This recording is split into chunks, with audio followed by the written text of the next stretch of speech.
Good afternoon, everyone. We'll get started. This is Dennis McAndrews together with Nancy Potter, and we'll be presenting our program today with regard to planning for transition into adulthood for adolescents with special needs. Earlier this morning, you should have received by email the slides that we're using, and you can certainly flip through them with us and follow along. We'll try to follow the order of the slides that were provided to you. First and foremost, please make sure that you have muted your phone.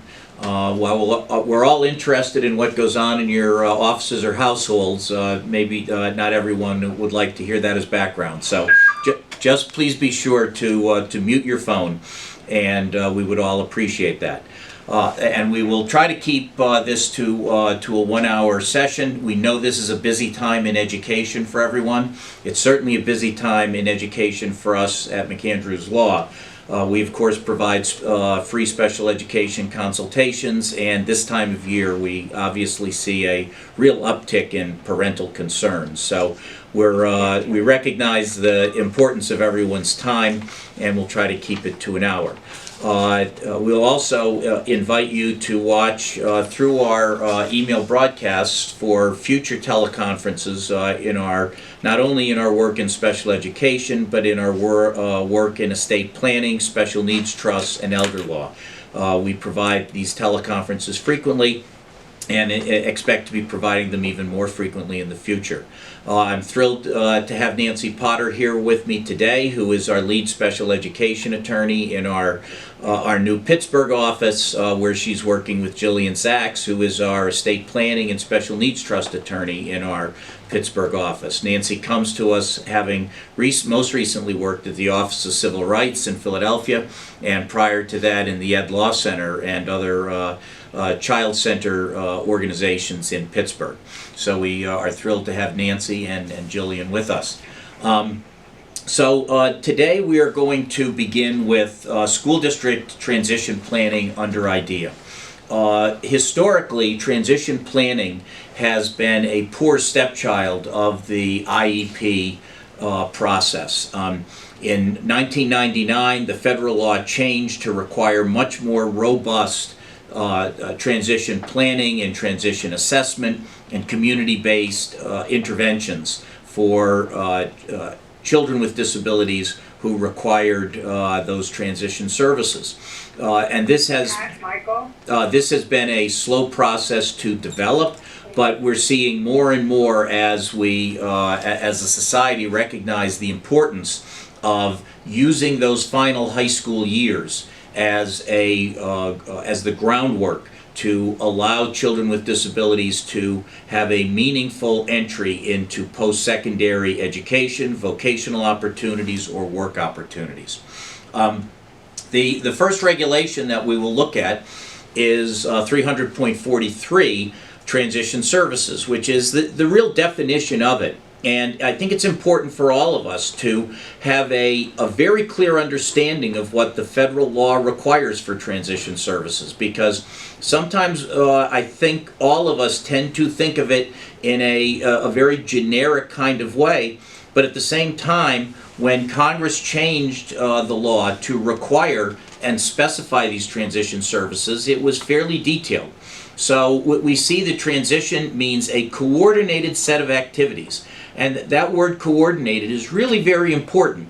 It's not just patching things together. It's an integrated, coordinated set of activities. And as we see on the next page, it's designed to be within a results-oriented process. So really, more than any aspect of special education, we're looking for results here. We're looking for something that is going to work in the most practical way for this child. And it's to be focused on improving not only academic achievement, but functional achievement. And that word functional appears probably more than most people realize in the federal special ed law. It's dozens of times. And what that means is that education is more than academics. It's social, emotional, behavioral, all the things that go into being a functional member of society. So the whole goal in this results-oriented process is to facilitate the child's movement from school to post-school activities. And it gives an array of what those post-school activities are. And in our work, we see all of these. Post-secondary education, vocational education, integrated employment, including supported employment, continuing and adult education, adult services, independent living, or community participation. So it's the whole range of, it's not just work, it's not just school, it's community participation. That word community is really important when you're considering what a proper transition plan looks like. One of the suggestions we always provide to families who are looking to develop improved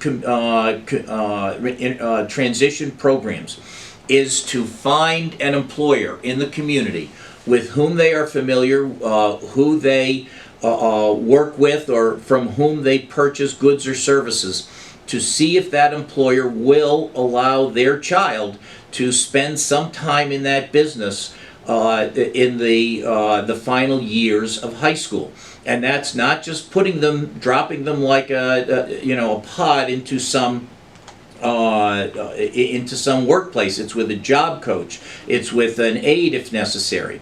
And I have seen firsthand many circumstances where young persons, often with relatively limited cognitive capacity but with excellent social skills, are now working in the community businesses that I go to, and that they are valued members, that they learned to work through that transition program. So all of these are intended to be transition services. It's academic, it's social, it's community-based, it's even recreational. Moving to the next slide, the transition services must be based on the child's individual needs. Gone are the days when the transition plan, or should be gone are the days when transition plans looked the same for every kid, where they gave the phone number for the mental health agency locally and the vocational agency locally and said, go get them, good luck. That's not what a transition plan is intended to look like anymore. And any transition plan that is limited to that is legally inadequate and is robbing the child of the chance to move towards independent living, which is the goal of all special education. And the transition plan has to look at not only the child's needs, but the child's strengths, preferences, and interests. All of these things are included that's noted in this section. Instruction, related services, it could be counseling services, it could be vocational counseling. And again, community experiences. That term community is very important, and where the parent is able to find a business in which their child can participate, it's very difficult for a school district to say, we are not going to supply the necessary supports to allow that child, as part of a transition plan, to go into the community to work and to supply that kind of aid and job coach as is necessary. Moving to the next slide, transition services involve the development and employment of other post-school adult living objectives. Again, that can be recreation, it can be socialization, it can be joining organizations. The kinds of things that give fruitfulness and meaningfulness to all the lives that we live. If appropriate, acquisition of daily living skills. Many school districts now have a kitchen where the students are learning to cook, are learning to participate in meal prep, and oftentimes they have a bedroom as well, where it shows them how to maintain their living space appropriately. And the instruction can involve such matters as check writing and maintenance of their financial affairs. It can be, moving to the next slide, transition services for children with disabilities may be special education. It can involve, and often does involve, specially designed instruction. Or it can simply be a related service. It can be a support, such as an aide, a job coach. It could be counseling. It could even be nursing services if the student required some nursing service periodically at a job site. So all of these are on the table. Obviously, children with disabilities benefit from occupational therapy. And occupational therapy is far more than handwriting. It is the skills necessary to maintain an occupation. And so that can certainly be social skills training, how to greet people at a business, how to maintain relationships within the workplace, how to dress yourself properly for a workplace. Looking next at section 300.320B. When do they start? Under federal law, it's age 16 or younger if determined appropriate by the IEP team. Here in Pennsylvania, it actually begins at 14. Some states begin it at an earlier age than 16. I have found that most meaningful transition services occur in the last 2 to 3 years of high school, wherever that may be. Some children go until age 21. And oftentimes the more meaningful transition services for them may begin at age 19. But at the same time, there must be a transition plan beginning at least at age 16. And it needs to be looking and based on assessments that show what the child needs academically, functionally, socially, and emotionally. Moving to the next slide. The IEP, with regard to transition, has to include measurable post-secondary goals based upon age-appropriate transition assessments. So that means that the assessments have to include transition issues, which may be a vocational assessment. It may be the typical assessments, but you can't just look at those as being necessarily sufficient. And the goals have to be measurable, just like any goal. And obviously you need to identify the transition services necessary to meet the needs